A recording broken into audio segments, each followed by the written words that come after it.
Ô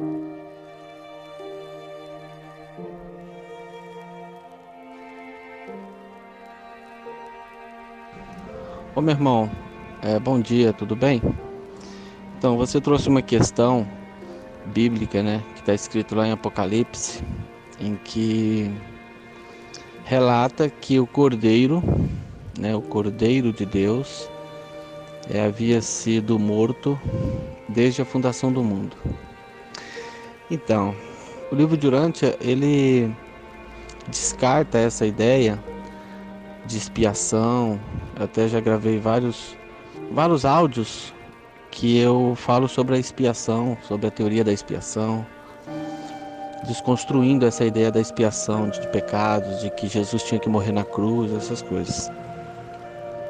Mas, considerando que essa informação realmente tenha sido trazida por João, eu interpretaria da seguinte forma: João teve uma visão dos mundos celestiais.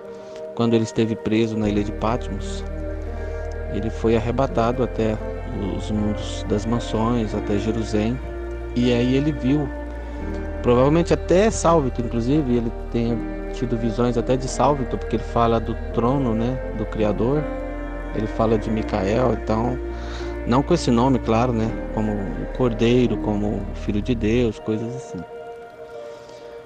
Mas, se for para eu tentar interpretar essa passagem de acordo com os conceitos do livro de Urântia, eu poderia dizer que, mesmo antes de toda a criação, quando Micael iniciou a criação do universo, ele já estava predestinado a viver as suas 7 auto-outorgas. Todo filho criador, quando inicia o seu projeto de criação, ele segue esse caminho que um dia foi feito pelo Filho Eterno, né, que viveu 7 outorgas no universo de Avona, nos mundos de Avona. Então todos os filhos criadores também cumprem essas missões. São 7 auto-outorgas. O que significam auto-outorgas? É que o Filho Criador, depois de criar o seu universo, ele tem a missão de viver a vida dessas criaturas em 7 experiências diferentes. Então o Filho Criador, Micael, ele viveu a vida de um Melquisedeque, ele viveu a vida de um Lanonandek, né? Ele viveu a vida de um Adão, ele viveu como um serafim, ele viveu também como um peregrino ascendente, e ele foi vivendo várias experiências de vários níveis diferentes de suas criaturas que ele mesmo havia criado. Ou seja, não basta você criar, você tem que experienciar na pele o que você criou. E a última auto-outorga deveria de ser como um ser humano mortal, assim como nós, né? Viver a vida de um humano. E isso representava um sacrifício? De certa forma sim, porque você imagina um ser da grandeza do Filho Criador, né, com todo o poder, soberania, ter de se rebaixar à existência de uma criatura humana, com todas as suas dores, com todas as suas dificuldades, seus dilemas, todos os problemas da vida animal, todos os impulsos, né, que nós temos de vida animal, ter que superar todas essas adversidades da realidade imperfeita. Então, de certa forma, se a gente levar por esse lado, é sim verdade que o Filho Criador estava predestinado a se sacrificar e viver a vida na carne. Isso não quer dizer que ele estava predestinado a morrer na cruz, daquela forma cruel, mas morrer pela humanidade, entre aspas, morrer como humano, morrer vivendo a experiência da vida mortal, ele haveria de morrer.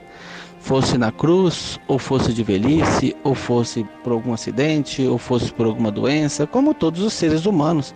Nós, seres humanos, nascemos, crescemos, vivemos, experienciamos a realidade da vida temporal aqui, e em algum momento nós passamos pelos portais da morte, né? De um jeito ou de outro nós temos de passar por isso. E o Filho Criador estava assim predestinado a passar por isso. qualquer que fosse a morte que ele teria de enfrentar. Não quer dizer que ele teria que vir para viver aquilo especificamente, sofrer pregado numa cruz, não. Mas a morte ele teria de enfrentar certamente de algum modo. Ele poderia viver até os seus 90, 100 anos e morrer de velhice? Poderia. Ele poderia sofrer algum percalço no meio desse caminho, algum ataque, ou sofrer de alguma doença? Poderia.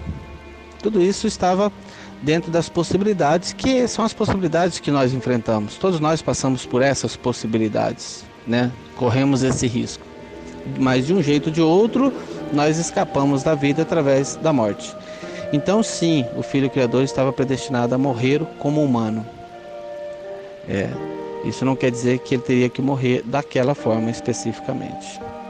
Eu não sei se é nesse contexto que João escreveu de que o Cordeiro, que o Filho de Deus já estava predestinado a morrer, mesmo antes da fundação do mundo, né? Se a gente analisar por esse ângulo, sim. Bom, meu irmão, é isso. Espero ter contribuído. Fica com Deus e até a próxima.